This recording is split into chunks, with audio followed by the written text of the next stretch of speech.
would first off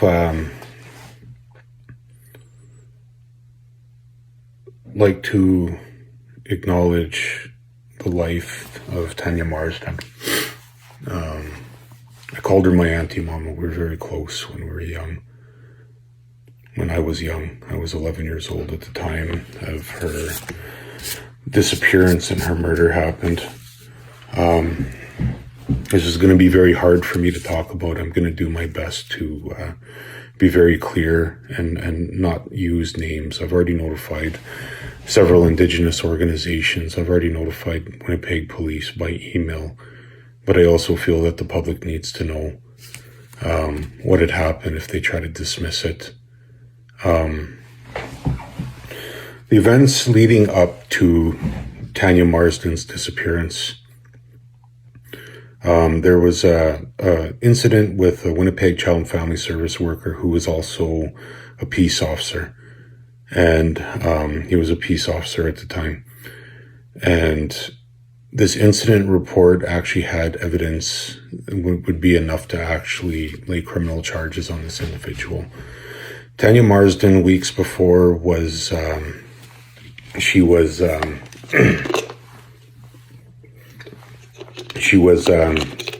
attempting to get help from Indigenous organizations and other nonprofit organizations to get advocacy to help her, because she was actually directed to pursue charges, criminal charges, after she turned 18. With the alleged individual, I've tried to pursue charges with him too. No documentation has ever really survived, or there's no records of anything. It completely disappears. And I'll give some context to this soon. What happened on the night of September 9th, 1998, I was a resident of Nadinaway Group Home. And Tania and me, we had plans. We were going to work towards her getting me out of foster care, and she was going to be my caregiver. We had plans to move to Saskatchewan. And, and I would have loved that.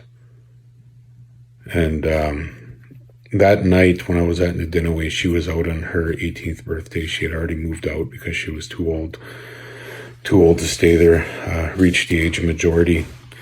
On the night of September 9th, 1998, Tania had contacted me at Nadinaway Group Home. And I was like, well, where are you? She's like, well, I'm just leaving the Gordon Downtowner right now. And I was like, well, what payphone are you using? Sounds like you're walking. And she had stated she had a cell phone. And I was like, where did you get a cell phone from? And she had named the alleged perpetrator. And had said that he's getting mad because he said he needs a cell phone for work and he's at home. And I said, just give him his cell phone back and just be done with him. Myself and a lot of other youth in care have had really bad incidents with this individual. So I said, I'll wait for your call. And then she's like, I'm going to answer it. Okay, I'll call you back. So what had happened was a period of time went by, and she gave me a call back, and she said that she had done, I can't remember it was so long ago, where you could do a star and you can retrieve the number that was calling you. And she said, I don't know what the hell is going on. He said that he told me that he was at home, but when I called back, I did that star 96 or something. And it said that Mr. Bones Pizza over on McPhillips had answered. Now,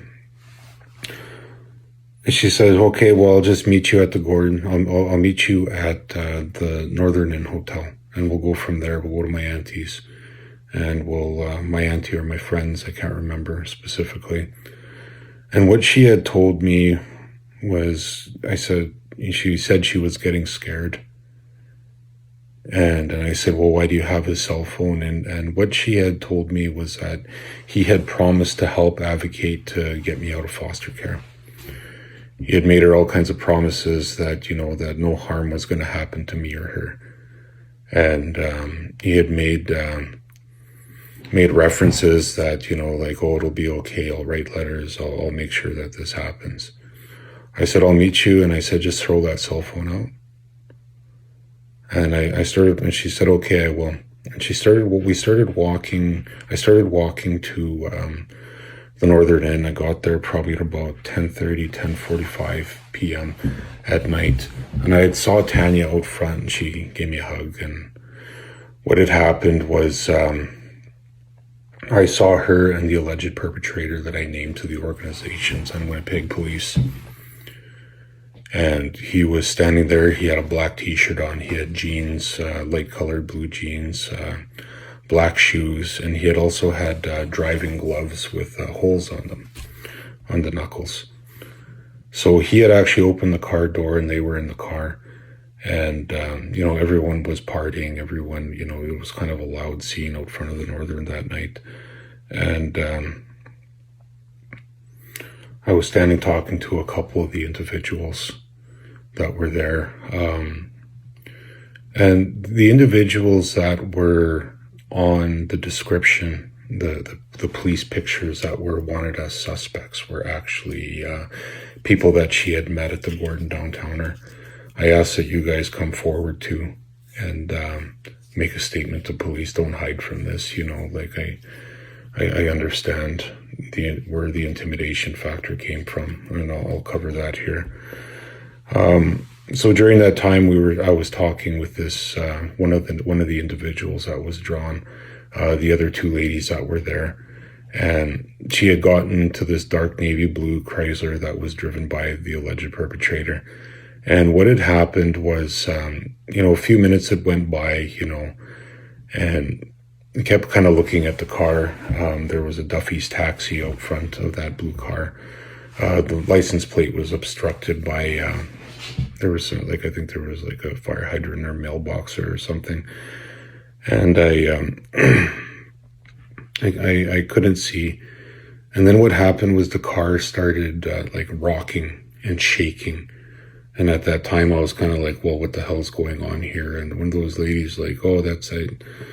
I don't know, maybe you should just kind of leave them alone. And they thought that something else was happening.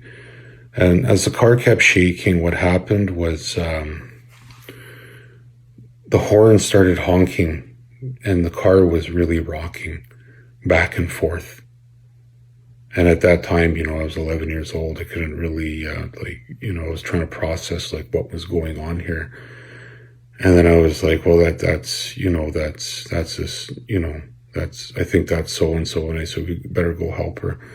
So me and the individuals who were, me and the other individuals who were present, we started running towards the car.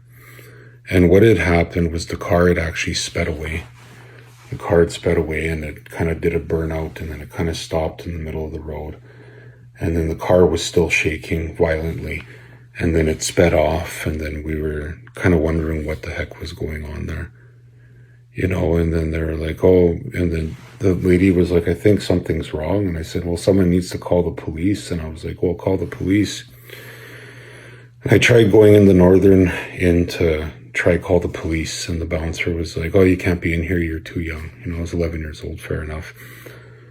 And I was really unable to process what had happened, and I had gone back to Nadinaway that night. They had to do another intake and reopen my bed. I had told the worker what had happened and who was involved and who I had seen her with. And he was like, well, it sounds really far-fetched. And I said, I don't really know what happened there. And I said, we tried calling the cops, and I had asked him to make a chart note of it.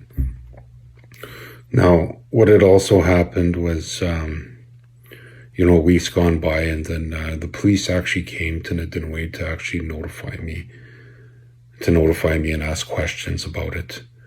And I told them, and I said she was with this individual.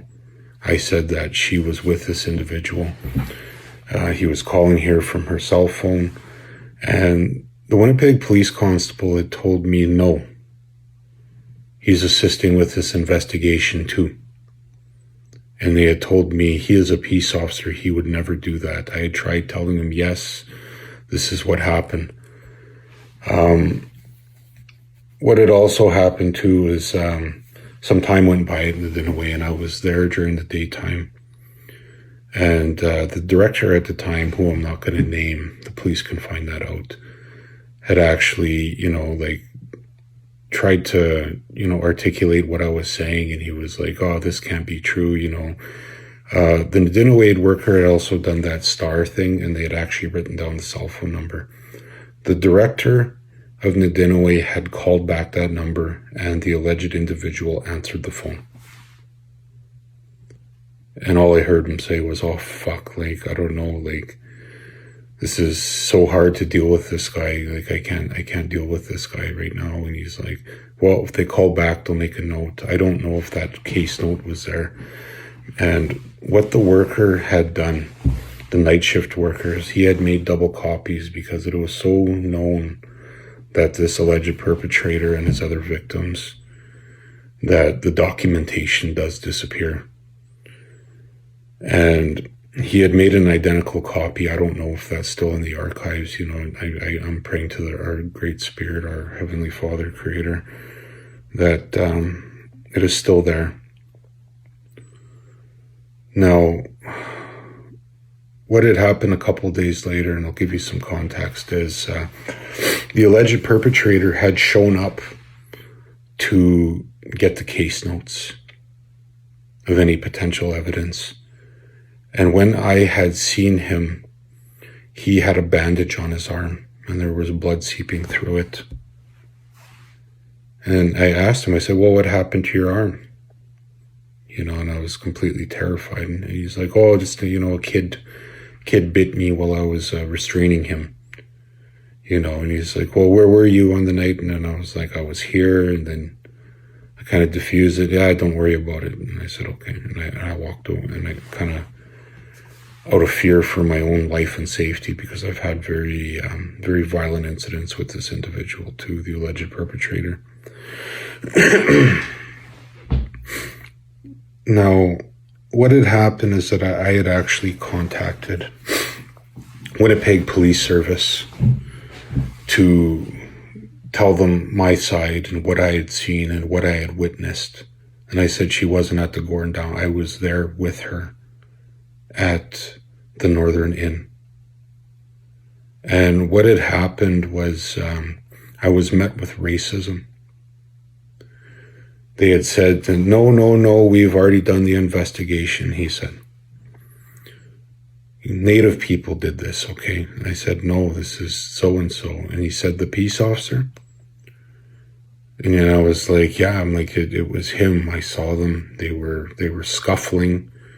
There was a lot of things going on in that vehicle. It was jumping back and forth. And he told me, and he had directly told me, white people don't do this stuff to each other. Native people do this stuff to each other. Yeah, maybe I'll come take your statement, but what I'm going to do is I'm going to arrange that you and this alleged perpetrator have a conversation with each other.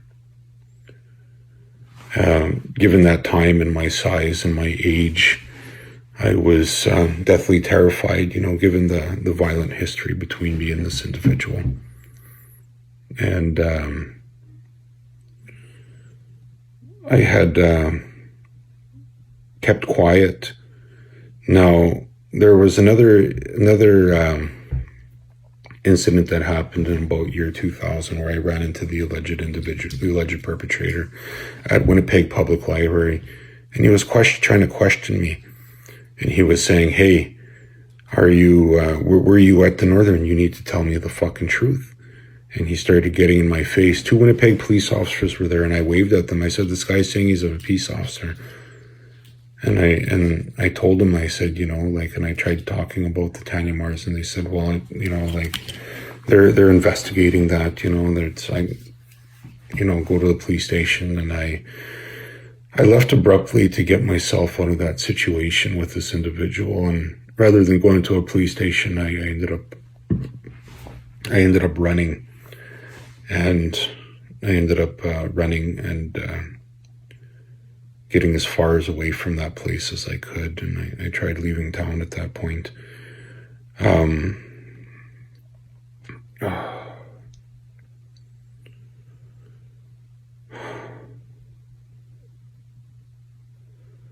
Now, the hard part about it is that how it's been constantly dismissed. Given the organized nature of this alleged perpetrator's crimes, his ability to use a peace officer badge, his ability to use his legitimate roles as a social worker, and to basically just remove anything and everything. Given the history that I've heard from other kids in care about violent assaults, sexual assaults, it just felt like it was a losing battle. Even more recently, I've had a battle with this guy, and I ran into him again. Working with an Indigenous organization in a legitimate role as a social worker. Didn't recognize him at first. It's been so many years. The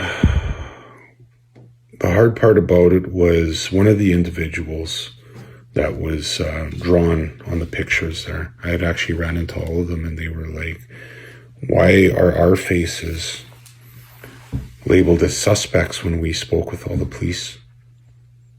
Why are we drawn out? They were asking themselves. And why did they say that she was at the Gordon Downtowner and she was last seen there when we were with her at the Northern Inn? And they had tried to contact police and it was dismissed. When I ran into the male with the mustache, I'd actually ran into him same area by the Northern Point Douglas area. And what had happened was we talked. The investigation was still going. And we actually went inside the Northern and we were like, hey, where's the security footage? And they said that a police officer came and got it. He had a badge and he had a revolver, old school revolver, on his hip, plain clothes. And the male with the mustache had actually told me, yeah, that's the same guy that I spoke to. And what the male had stated was that, he'd given his story and everything else like that. And then he had kind of grabbed him and kind of roughed him up and said, kind of got violent with him and started saying like, you're beginning to look a lot like a suspect now. And that wasn't Tania that was there. He said he had told him that, it was him and the other police officers had confirmed that was another individual who looks like Tania, but it wasn't her. And they were able to, they spoke to her already. And the male had actually said, I don't even want to go talk about this. I said, well, we have to. And you got to tell somebody. And we tried to figure out who we could talk to. And then given the history and everything that I had told him with my experience and other kids' experiences and Tania's experience with him, what had happened was he got scared. And I got scared too. At that time in my life, I was just tiny, okay? I wouldn't be able to defend myself against this individual. I have left out names due to legalities, different organizations. I've notified who I need to. And I am making this video just in case Winnipeg Police Service tries to dismiss this. Anybody and everybody who has ever tried to lay charges on this individual for sexual assault, for rape, child pornography, abuse, violence has either ended, has been met with violence, has been intimidated by unknown individuals in the community.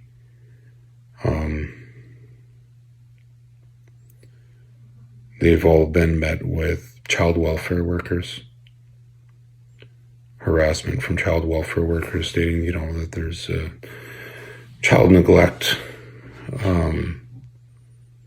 or some were even sent to mental health facilities under the clause that they were in psychosis or mentally unwell or suicidal. In all of his legitimate roles, he has been able to cover up his crimes all these years. And that's why I'm carrying this eagle feather, because I would not lie holding an eagle feather. And the Creator, and I want the Creator, our Creator God, to know what I'm doing here. I lived in silence for so long about this in fear. What brought this up was the alleged perpetrator, an individual, had actually asked people within my professional circle, if I was outside of the Northern Inn that night, and to, go and speak with him, as a peace officer, and it's going to be safe and it's going to be okay. I immediately denied it right there because I knew it was the same individual. I've had so many run-ins with this person that I was never able to pursue charges because there's no documentation of it. Either that or I was labeled not a credible witness. Even when I contacted Winnipeg police, they said that I wasn't credible and that I have mental health issues. And those are the tools that this individual has used to be able to manipulate the system to work to his benefit. And this has been a really hard video. I'm probably on my 10th take right now, trying to ensure that I get all the necessary information out to the community. Now, due to legalities and things, I'll only give my first name. It's Matthew. And the community needs to know who this alleged perpetrator is.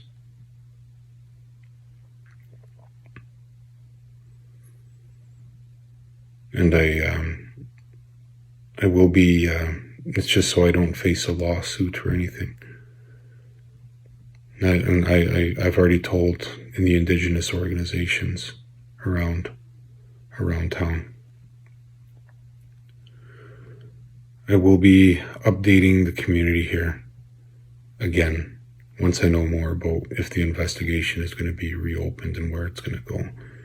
But right now they're taking time with it. And because of this individual's legitimate role, it most likely will be, they'll try to cover it up again. And when that happens, I'll come out with his name. I will come out with his information, who he is. I will also come out with all the different aliases that he has used within Winnipeg Child and Family Services. Thank you. Ekose.